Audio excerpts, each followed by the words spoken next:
All right, hello, and welcome to the August Macomb Park Board of Commissioners meeting.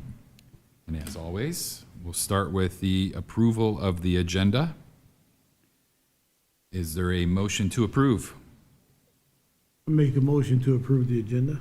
Is there a second? Second. All right, it's been moved and seconded. All in favor? Aye. Aye. Opposed? And the agenda stands approved. Consideration of an action on the minutes from the July get-together. Are there any corrections, additions, or deletions that need to be made? Move approval. All right, it's been moved. Is there a second? Second. All right, it's been moved and seconded to approve the minutes. All in favor? Aye. Aye. Opposed? All right, and the minutes stand approved. Bills, transfers, and monthly financial statements. Commissioner Ham, please. Okay, thank you. For the July 2020, the consolidation fund, the cash on hand at the end of the month was $474,593. Overall, we ended the month $31,184 better than the budget. For year to date, we are $134,932 better than budget. The general fund ended July with $544,612 on hand, cash on hand.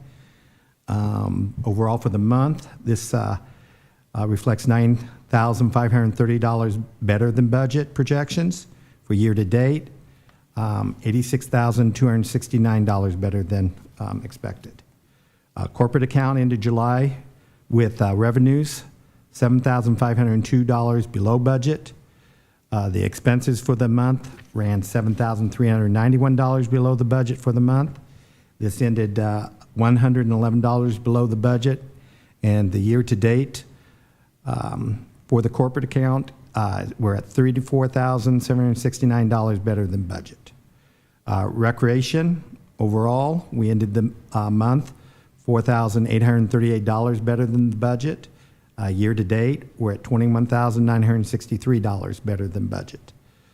Lakeview, we ended the month $498 better than the budget expectations, and year to date, we're at $2,120 better. The Ball 4 account, basically, which isn't bringing in any revenues at this time. There are still expenses.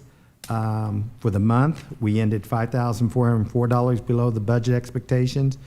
Year to date, we're $11,571 below what was expected. The special rec accounts overall for program events, Special Olympics, the non-activities, the overall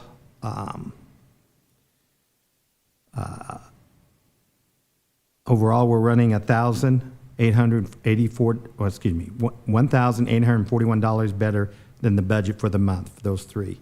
Year to date, we're $6,302 above the budget expectations. The police, basically revenues are ending on budget. The expenses ended $742 below expected numbers, and year to date, we're $5,918 better than budget. Payroll, the wages, ended the month $8,437 below budget, and year to date, we're at $58,291 below budget.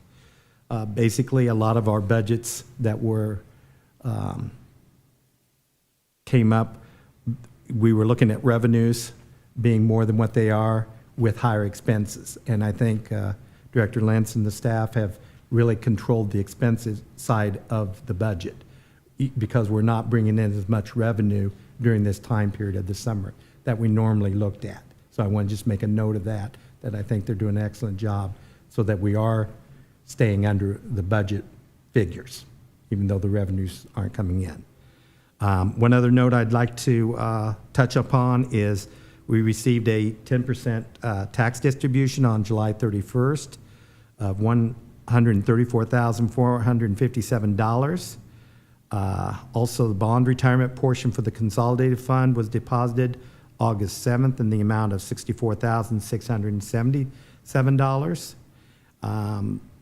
At this time, it brings the total to 55% of the taxes received.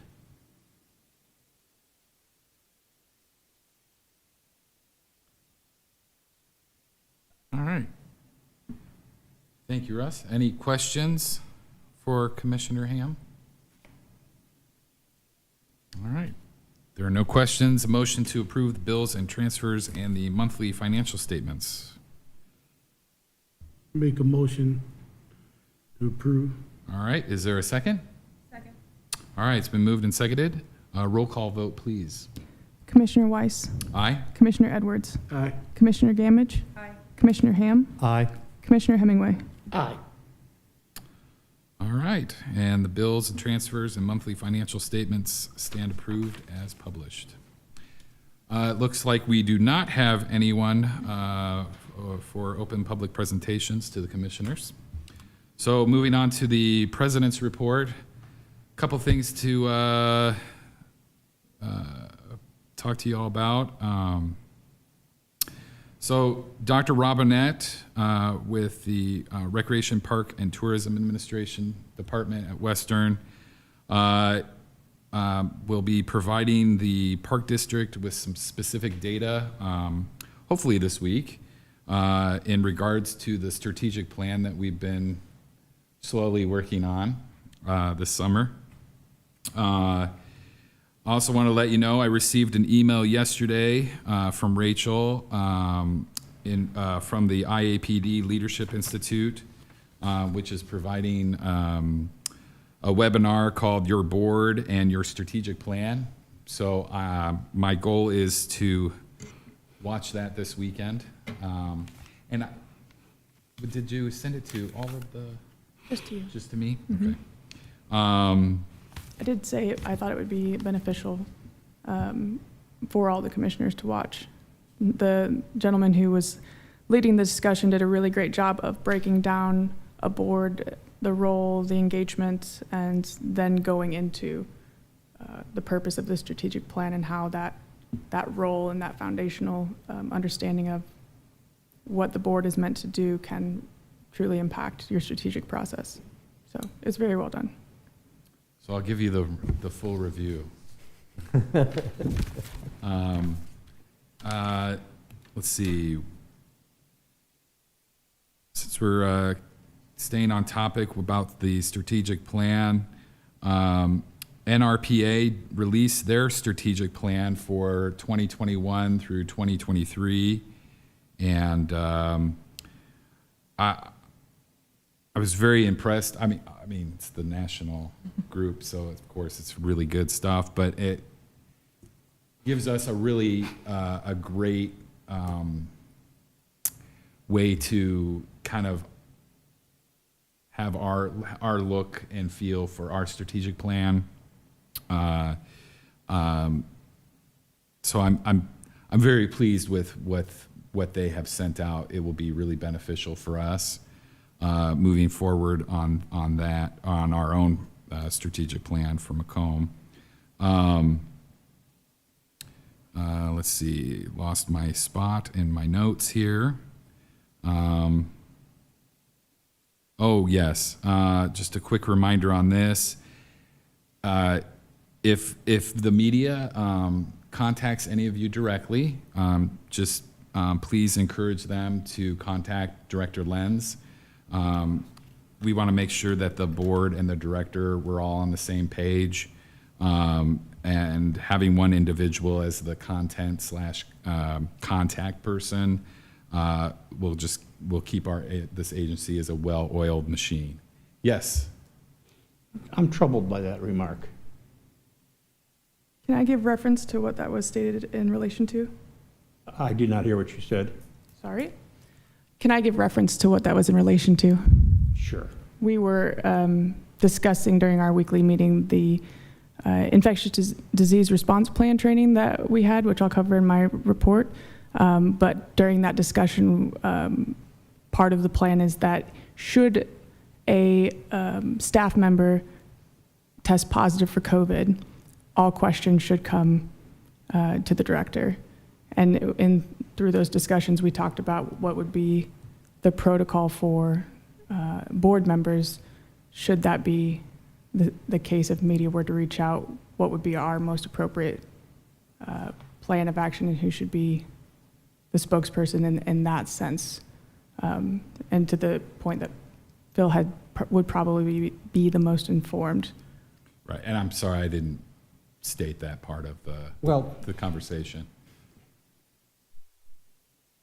I'm in perfect agreement that the director is the person to answer questions about the staff and the steps that are being taken to address any problem like you just described.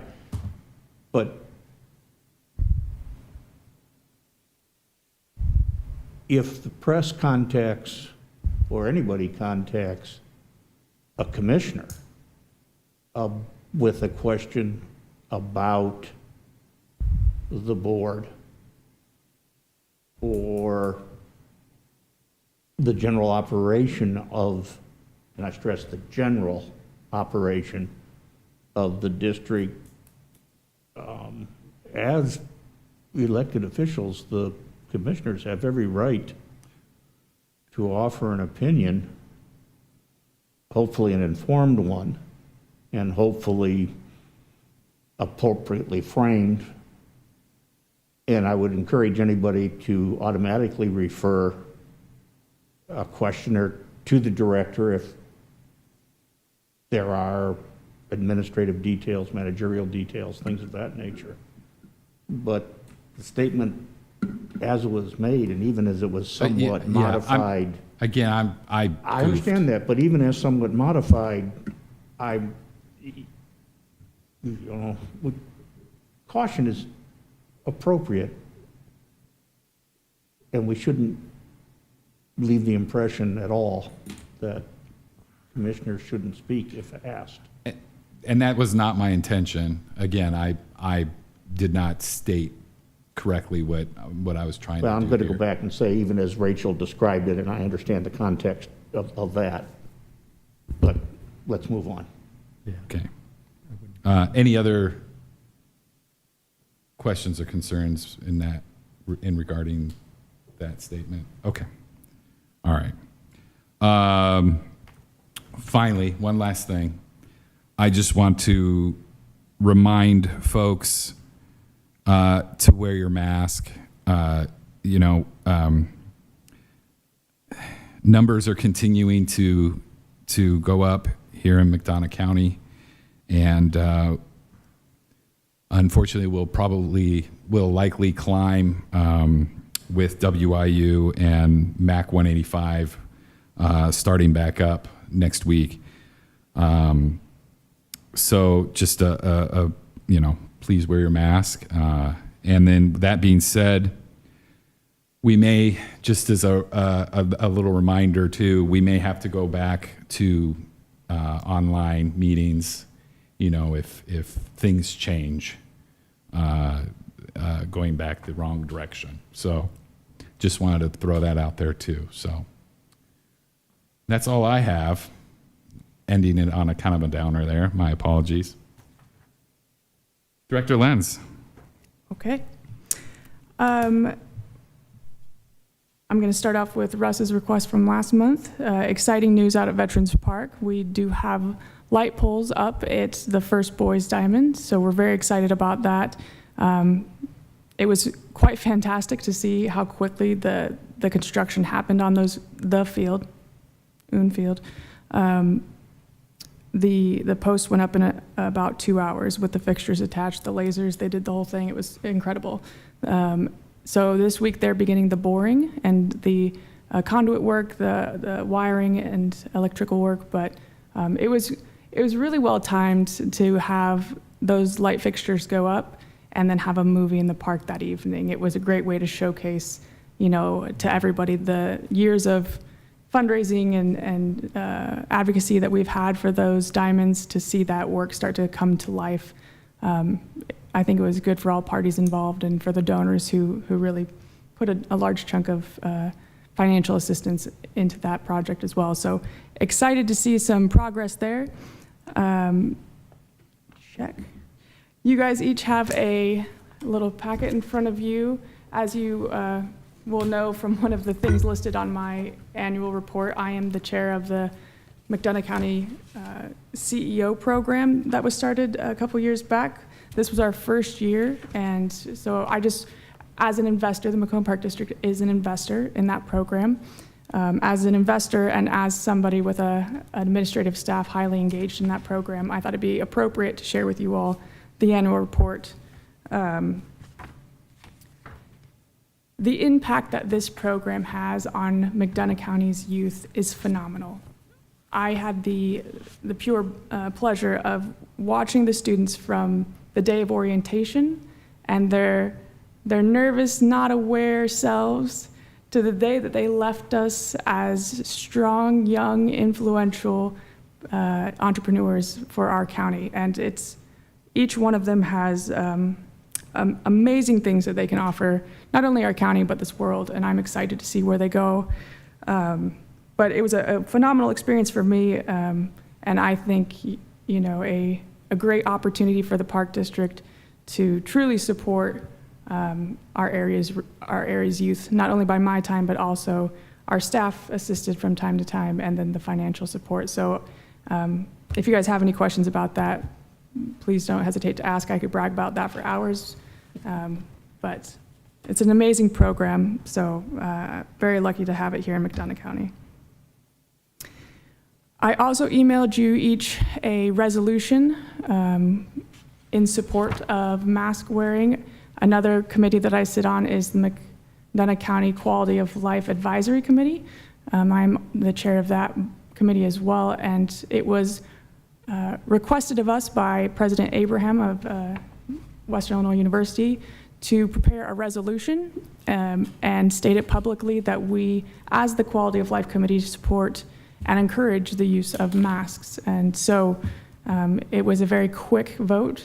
Our committee was more than happy to oblige, but as the director of the Park District, I thought it was only prudent for you guys to know what I'm publicly putting out there and stating. So that is something that myself and John Meixner, we read at the city council meeting yesterday evening. So, you know, we're here to support WIU and Spoon and the city, and just making sure that people continue to do their part to help themselves and their neighbors and those who are visiting Macomb for whatever period of time stay healthy. More exciting news, Ball 4, we are starting to see progress, which is lovely. The grass has slowed in growing, so that has alleviated some of our constrained time from our maintenance team. So today they spent the entire day out there putting carpet on the mini golf holes. It is going to take about 4 days of the full days for our maintenance staff to get that completed, but if the weather behaves and if there are no other pressing needs in our maintenance routine, then we should see that come to completion. I'm not going to say this week, because every time I say something is going to be done, COVID or people go on strike or whatever has happened, there's a chemical reaction in the carpet. So I'm just going to say in the very near future, we can expect to see that project come to completion. And then shortly thereafter, being able to find staff pending, we will hope to open at least for a couple of weeks or weekends now that we're into the school year. So we will make sure that there is a well-detailed press release when we do come to that decision as to when we can open and the hours that we're going to pursue for what period of time. It will obviously be a fairly short season, but you know, we want to make sure that we offer that activity for our community in a very safe and COVID conscious manner. As I mentioned, we had a staff training at the Old Dairy. Thank you very much to Emily Gamage and her staff for hosting us. It allowed us to have a large enough space to socially distance and to have an in-person training. So we worked with Betsy Wujek from West Central Illinois Special Education Cooperative. She is the assistant director, a longtime friend of both Neil and I's. We worked with her in previous years when I was with the Special Rec Association and when Neil was working for the WCISEC. But she gave us a training on verbal de-escalation. We're going to be working on getting new, unique trainings that are fitting to the current circumstances that we are meeting in the parks. But she did a phenomenal job in giving us a training from an educator's perspective that we very easily were able to translate into parks and recreation. So it was a great conversation, a great training, and we thank her for her diligence with that. During that training, we also covered the infectious disease protocol, as mentioned. This is a 40-plus page document that I believe I sent to each of you last month. In the day that we released it to the staff, I think, what was that, a week ago? In a week's time, they have found 2 or 3 loopholes. So it is a working document, as anything with COVID has been. So we are working to make sure that we accommodate whatever needs come up as we see them. But it is a great plan for us to begin discussions and protocol from. Included in that, we thought it be prudent that we have a cleaning protocol should, in fact, somebody be tested and come back positive for COVID. The CDC has a really well put together cleaning protocol. We just adapted it to our own needs. So those are in place. We do have a staff who was willing to take on that role. So it's a pretty fluid system that we have in place. And kudos to Superintendent Armstrong for helping develop it and put all those moving pieces together. We did have our movie in the park, as I mentioned before. Another wonderful success. We showed Captain Marvel. Thanks to regional media, randomly, we had a costume contest. On Thursday of last week, I was on the radio just talking about updates and new offerings. Talked about how if anybody showed up in a Captain Marvel costume, I would want to be them when I grew up, and reassured them that there was no costume contest. And 30 seconds later, the regional media station manager ran in and said, "I've got tickets to Adventureland, let's make it a contest." So it created a contest for us. So and actually gave away phenomenal prizes. First place prize went to 2 adorable young men dressed up as Spider-Man. They got a family vacation to a Vista Resort in Wisconsin, golfing, 18 holes, golfing, zip line passes, food, vouchers, just a whole bundle for the vacation. So huge shout out to regional media for that. And then all of the runners up got several tickets to Adventureland. So that was extremely exciting. Grand Prairie was on site, handing out free popcorn and soda. That was new for us to have them, but very, very excited to have them with us. Julie Hood was there from Squeeze to Please Lemonade, selling a whole bunch of carnival goodies and lemonade shake-ups, and apparently Sloan was very excited to have his walking taco for the season. Can't blame him. And of course, John Armstrong with First Bankers Trust was on site. He has been with us since day one. He's there early and leaves late, and thankfully, we had our tech guru in Phil. We got a new sound system that he recommended, much more suited to Aaron's stature and ability to carry speakers. And so thankfully, he was there to help us set it up and make sure it worked properly, and nothing but amazing remarks for that. So thank you very much for your help with that. Another exciting bit of news, I think it was just released a couple days ago. The NRPA, National Rec and Park Association, was named Top 100 Associations That Will Change the World by the ASAE Center for Association Leadership. In that announcement, they mentioned or gave a shout out to park and recreation professionals that we are essential and we are vital to community progress and safety and health. So another feather in NRPA's hat and a well-deserved recognition. But again, I think, as they mentioned, that's well-deserved for all park and recreation professionals and the work they're doing to better their communities. And speaking of such, we have a new park project in development. We have long been focused on Veterans Park, and the development out there has been amazing, and very excited for the potential that it is going to bring to Macomb. Oh, I almost forgot to mention it. Yeah. Which, by the way, we signed a contract with an agency out of Iowa. They are going to bring 3 both softball and baseball tournaments to Macomb in 2021.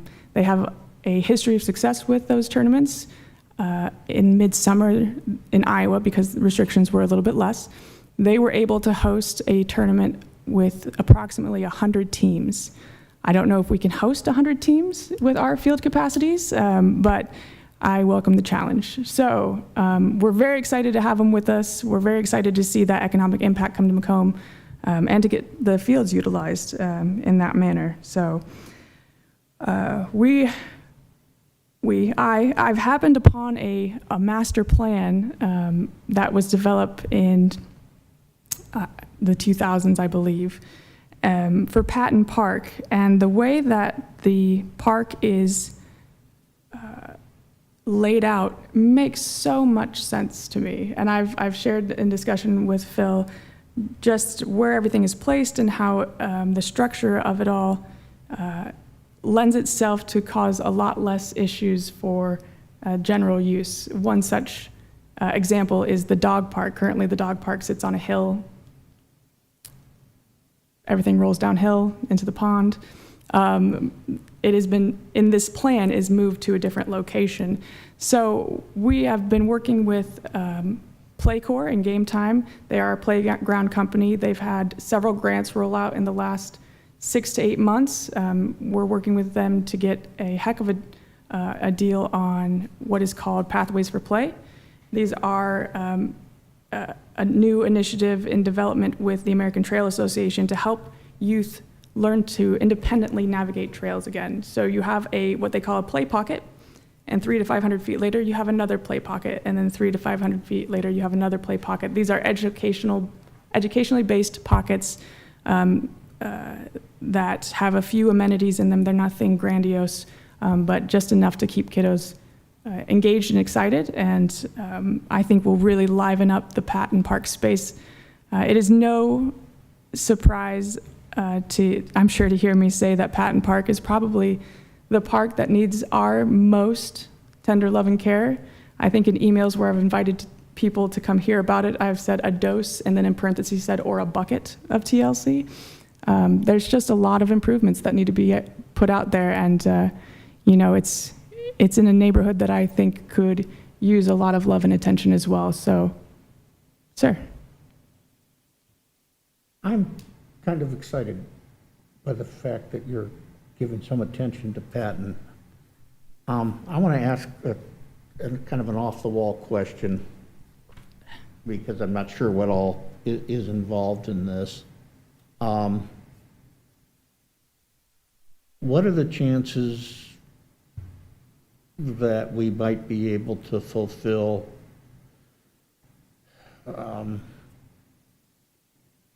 former Commissioner Valencia Pettigrew's hopes for basketball or something out there? Again, I've not seen the plans.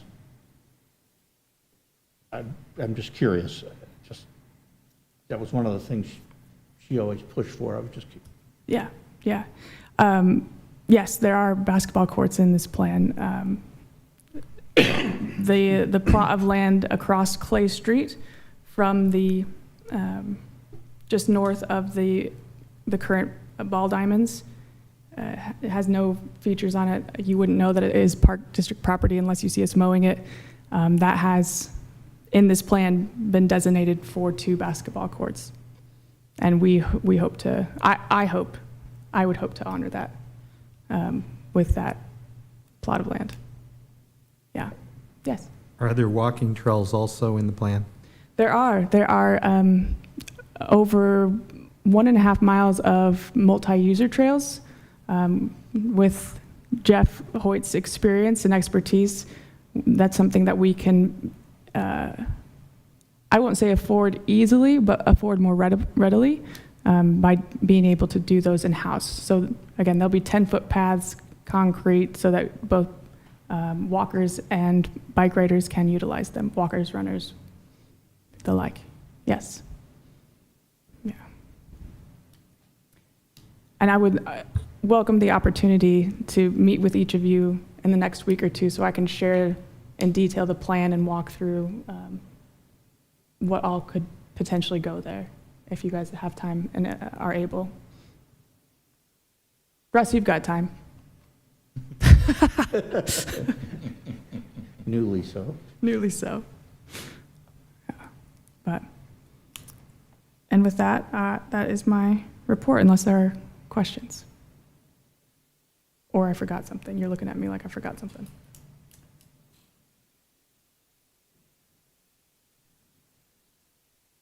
Oh, right. Another reason that I'd like to meet with you guys in the next week or two. We hope to reveal this to the public at an event in early September. An opportunity to have a walkthrough of the park where we have large-scale renderings in the locations of what is currently planned, which will kind of organically create the social distance, but also offer people a way to really experience the potential that Patton Park has to offer. So that date is set for September 2nd. We are calling this the Patton Park Project, and hopefully you will see something released here in the next couple of days. So, but if you guys are available that day, I probably will recruit commissioners to help with that event. I think it'd be great to have as many commissioners present as possible, just to answer people's questions. And yeah, thank you for that. Yeah.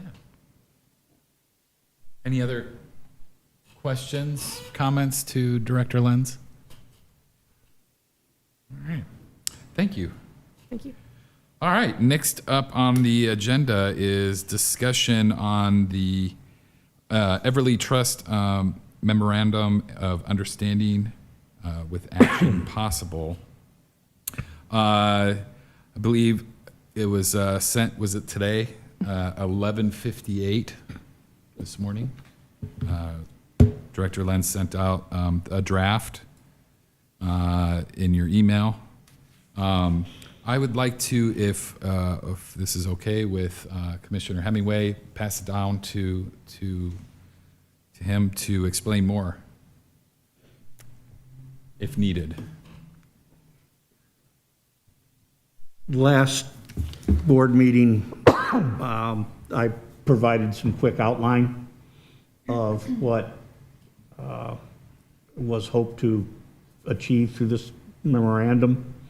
And what you have in front of you is the results of that hope.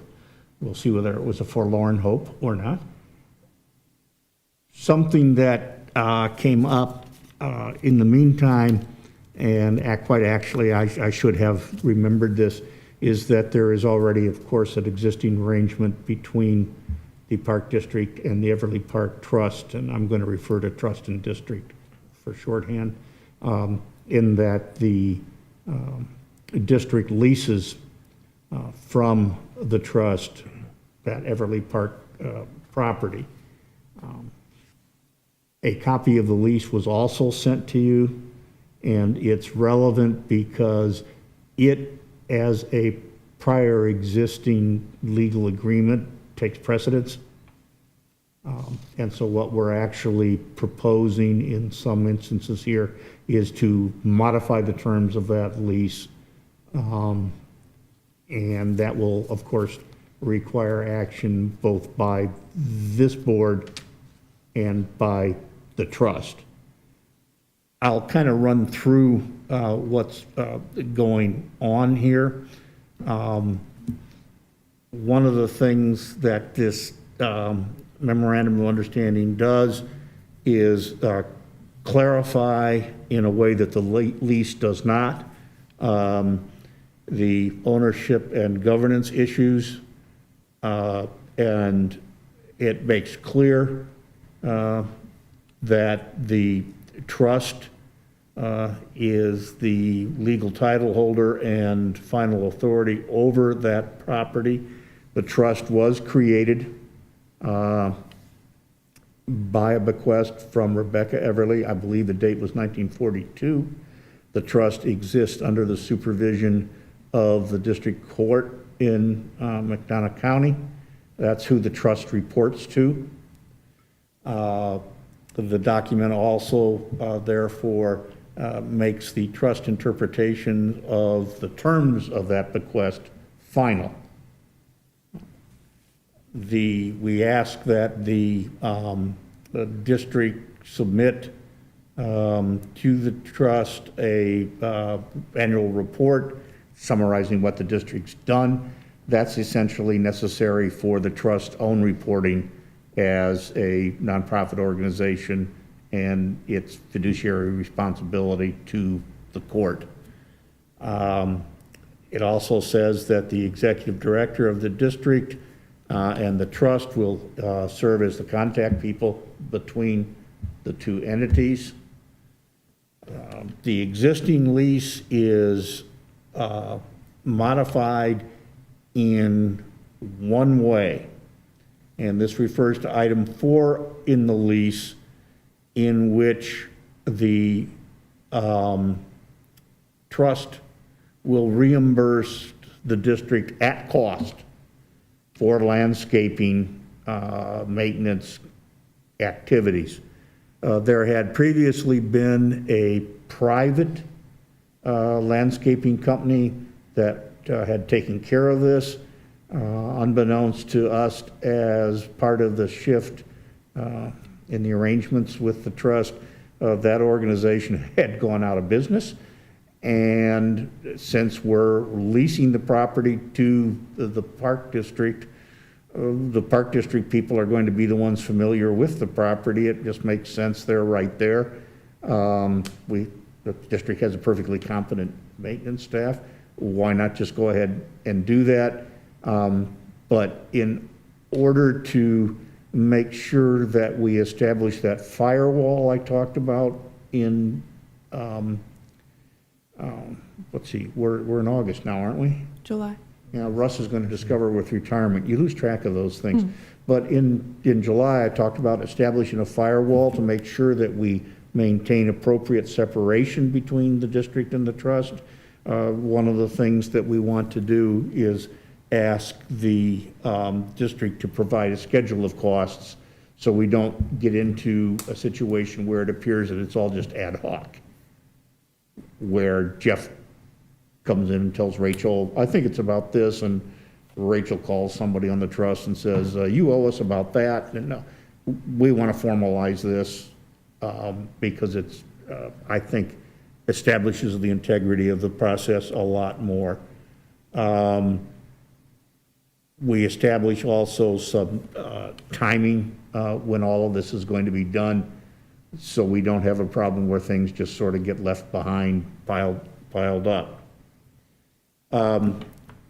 Note that in the section 3 on improvements and operations, the memorandum restates what's already in the lease, but I think restates it more forcefully, that the whatever activities the director the district engages in the park, maintenance, developments, programming, things, must be consistent with the bequest because that's the governing legal document for all of this. It's stated a couple times over fairly forcefully. In section 4, the provision of services and payment, this is a new arrangement. In talking with Director Lentz, the trustees of Everly Park Trust have asked whether the district could provide secretarial and basic, and I do mean basic bookkeeping services, essentially receiving mail, doing some filing, maintaining records, actually basically housing records as opposed to maintaining them. And also, Chris Frankhauser has developed some spreadsheets that are entirely unlinked from anything in the district, in which he is keeping financial records on, on the computer for the trust. And in talking with Director Lentz, the trust has offered to pay $500 annually to support that, and then whatever kinds of photocopying or something. We don't anticipate much, but it seems a better way to do business, that we pay for it, and that keeps that separation between the two organizations clear. As to the rest of it, that is pretty much all the standard stuff about how we go about actually finding out when this thing takes effect, et cetera. There are allowances for proposing revisions to it. The lease expires on August 31st, 2024. So although we will, I am assuming, revisit the memorandum of understanding on an annual basis, we will certainly need to have done so no later than sometime prior to the date, so that we can, if we want to tie the two things together, we can do so. In talking with Attorney O'Donnell, he's emphasized to me in the past how important it is to maintain what I'm calling a firewall between the two organizations. That's the spirit of this, but we're also trying to allow for the kind of cooperation that has existed. Everly Park is a tremendous asset to the community.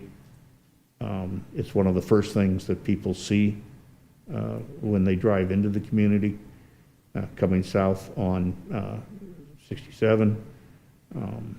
It's a heavily used property.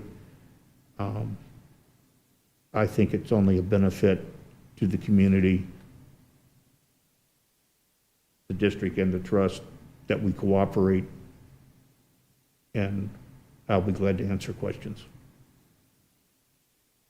I don't know if you clearly mentioned this or I just didn't hear it, but basically what's brought this to light is that the original lease that we're referring to was assigned with the Park District back in 2004. Yeah.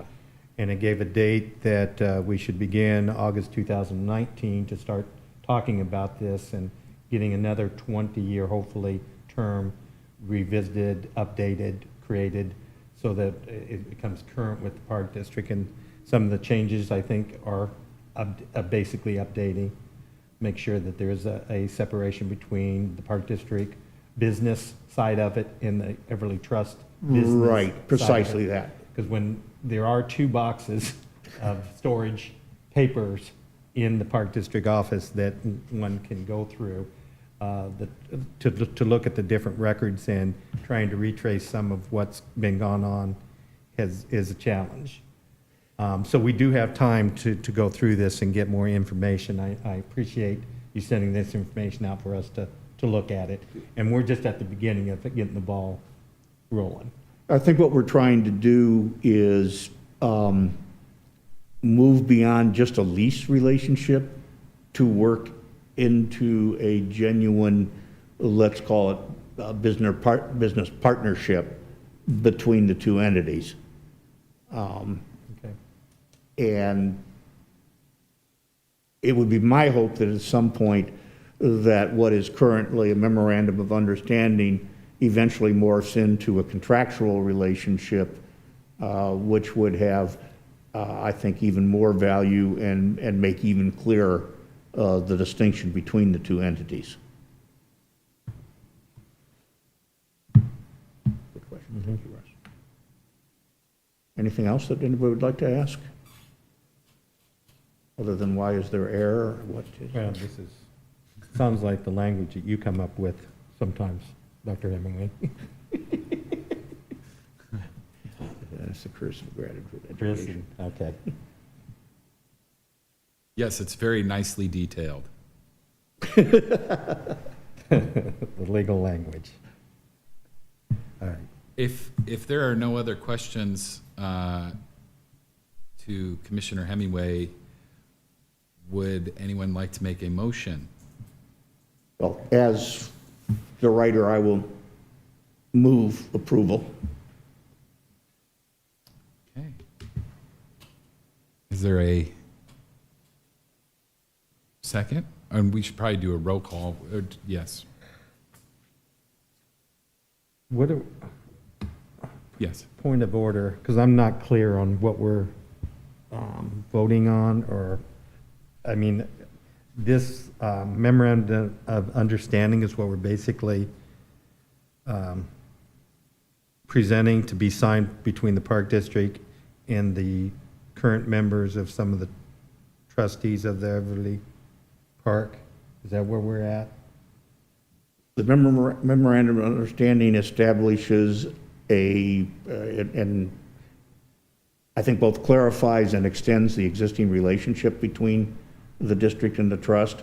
So what we would be adopting as governing that relationship are the terms that are specified in. Park District to the trust. Right. Okay. Thank you.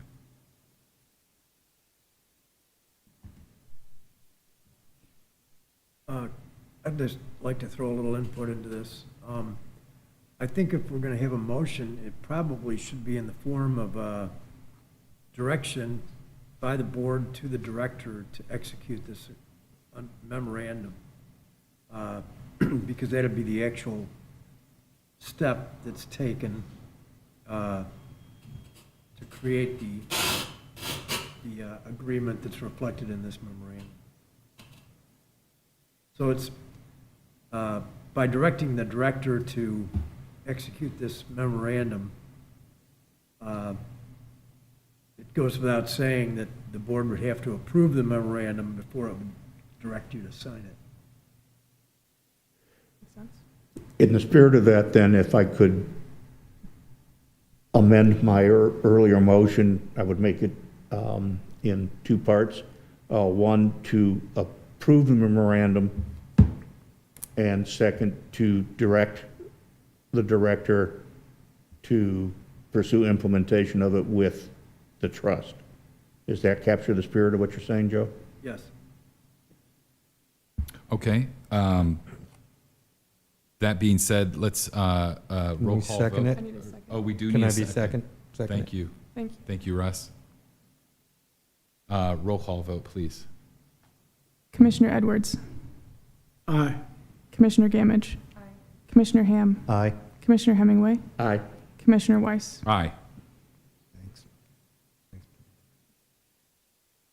All right.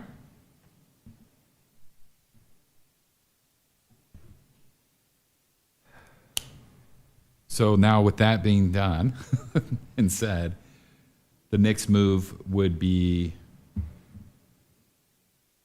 The directors. the director. I got it. You got it. I've been And it's- directed. Okay. All right. All right, moving on then. Open commissioner presentation and discussion of future agenda items. I don't have any discussion for a future agenda item, but I just wanted to let everyone know that my family and I enjoyed the drive-in movie night.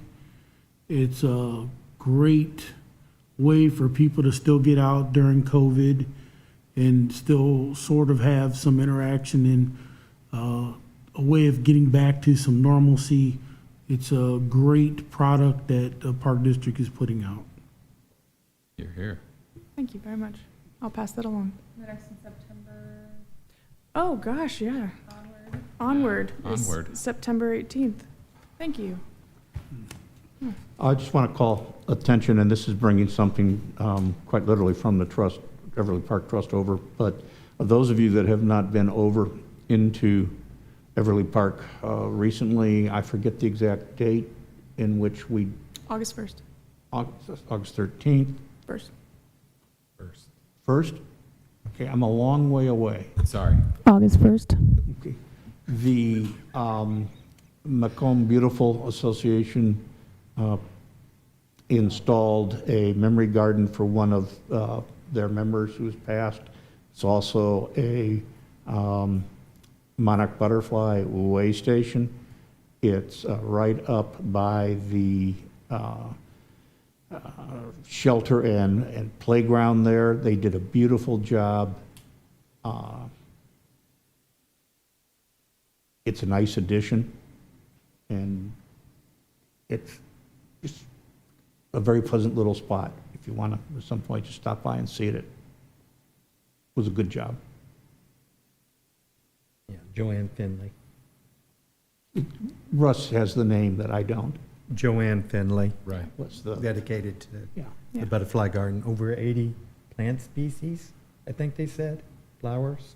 Tremendous number In a of, small area, very small area, but it's also native grasses and things, and very, yeah. Macomb Beautiful is a great asset to the community, so.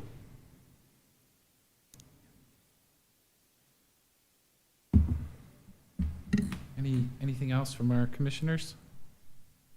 Yes, sir. I move to adjourn. All right, it has been moved. Is there a second? Second. All right, all in favor? Aye. Opposed? All right, and we stand adjourned. Thank you all very much.